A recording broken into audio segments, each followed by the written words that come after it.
مفتی صاحب، شیخ فرید الدین عطار رحمۃ اللہ علیہ کی تعلیمات میں جو ابھی میں نے ابتدا میں ایک بات عرض کی کہ ایسا لگتا ہے کہ جیسے آپ زنگ آلود قلوب کے زنگ کو جو ہے وہ صاف کر رہے ہیں، ان کو چمکا رہے ہیں اور رنگ میں رنگ رہے ہیں. وہ صبغت اللہ والا جو رنگ ہے اس رنگ میں رنگنے کی کوشش کر رہے ہیں، بلکہ رنگ دیا آپ نے.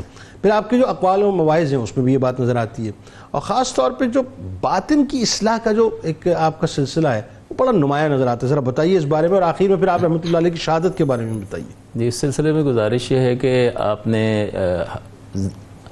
اصلاً جو ہے عبادت کے حقائق کو واضح اور آشکار فرمایا. اچھا ٹھیک ہے. اب عبادت، ایک عام آدمی بھی عبادت کرتا ہے اور ایک خاص شخص ہوتا ہے وہ بھی عبادت کرتا ہے. روزہ ایک عام آدمی کا بھی روزہ ہے اور اخص الخواص کا بھی روزہ ہے، اور وہ روزہ یہ ہے کہ سب سے کٹ کر اس ہی کی طرف متوجہ ہو جائے. وَاذْكُرِ اسْمَ رَبَّكَ وَتَبَتَّلْ إِلَيْهِ تَبْتِيلًا، کہ اپنے رب کا نام ذکر کر اور سب سے کٹ کر اس ہی کی طرف متوجہ ہو جائے. تو آپ نے عبادات کے حقائق کو بیان فرمایا. چنانچہ روزے کے سلسلے میں فرماتے ہیں کہ روزہ یہ ہے کہ تو اپنے دل کو تمام خطرات اور احساسات سے محفوظ کر کے انوار الہیہ کے مشاہدات سے افطار کا لطف اٹھا. واہ واہ سبحان اللہ. اب روزہ یہ ہے کہ انسان جو ہے، حضور نے فرمایا تخلقوا باخلاق اللہ، کہ روزہ جب انسان رکھتا ہے تو وہ اللہ تبارک و تعالیٰ کے اخلاق سے گویا کہ متخلق ہو جاتا ہے، کہ وہ جس طرح سے اللہ کو کھانے کی حاجت نہیں، کوئی نفسانی خواہش نہیں ہے، وہ تو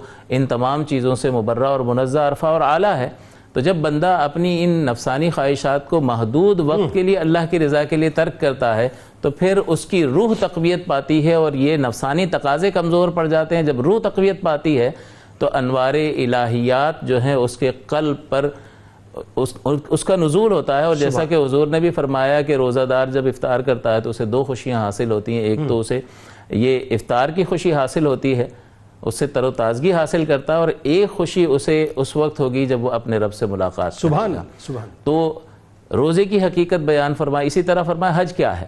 حج یہ ہے کہ بظاہر تو حج عام لوگوں کا یہ ہے کہ آپ نکل گئے، آپ نے طواف کیا، آپ نے وقوف عرفہ کیا اور آپ واپس لوٹ آئے. لیکن اس کی حقیقت عارفوں کے لیے کیا ہے؟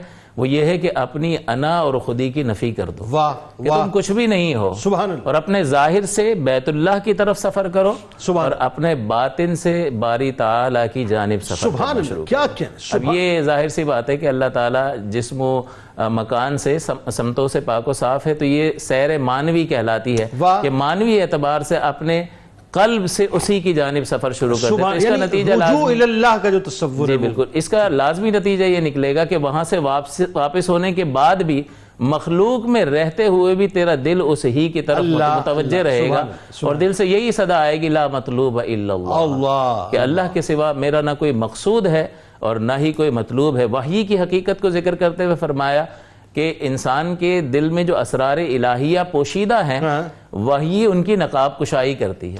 تو انسان کی عقل جو ہے وہ بہت ساری چیزوں کو دیکھ رہا ہوتا ہے، اتنی بڑی کائنات پہ غور کر رہا ہوتا ہے، خالق کے وجود کو تسلیم کر رہا ہوتا ہے، بہت ساری چیزوں کو وہ مان رہا ہوتا ہے، اور ماننے کے بعد وہ وحی آ کر اس کی توثیق کرتی ہے کہ وہ خدا، وہ خالق جسے تمہاری عقل مان بھی رہی ہے، اسے واحد مان رہی ہے کہ اگر ایک سے زائد ہوتے تو تصادم ہوتا، نظام کائنات تباہ ہو جاتا، لیکن ہوا تو نہیں. یہ اس بات کی دلیل ہے کہ وہ واحد ہے. تمہاری عقل، تمہارا شعور، تمہارا قلب اس کو تسلیم کر رہا ہے. ہم بھی اس کی تصدیق کیے دیتے ہیں. قل هو اللہ احد. سبحان اللہ. پیارے حبیب ان سے کہہ دیجئے کہ وہ جسے تمہارا شعور تسلیم کر رہا ہے وہ اللہ ہے اور وہ ایک ہے. اسی طرح سے آپ نے جو دیگر تعلیمات ارشاد فرمائی، اس میں جیسا کہ آپ نے ذکر فرمایا کہ 4 چیزیں مومن کے لیے ضروری ہیں اہل ایمان کے لیے، اس میں آپ نے ان کا تذکرہ کر دیا. لیکن اس میں بنیادی بات اور ایک لطیف نقطہ یہ ہے کہ آپ نے جب حسد کا تذکرہ فرمایا اور عمل جوارح کا تذکرہ فرمایا کہ دل میں حسد نہ ہو، ظاہر کا ذکر فرمایا کہ زبان سے جھوٹ اور غیبت نہ ہو، عمل کا تذکرہ فرمایا کہ اس میں ریاکاری نہ ہو، اور شکم جو ہے وہ ضرور بالضرور حلال سے پر ہو تاکہ عبادت کی نورانیت اور اس کے حقائق اور انوار الہیات جو ہے اس کے قلب پر وارد ہو سکے. تو یہ گویا کہ اس نصیحت میں آپ نے ظاہر و باطن کو کھول کر رکھ دیا کہ جب تک انسان کا قلب اور اس کا باطن پاک نہیں ہوگا، ظاہر میں بظاہر نظر آنے والی چند عبادتیں بھی قائم نہیں رہ سکتی ہیں، باقی نہیں رہ سکتی.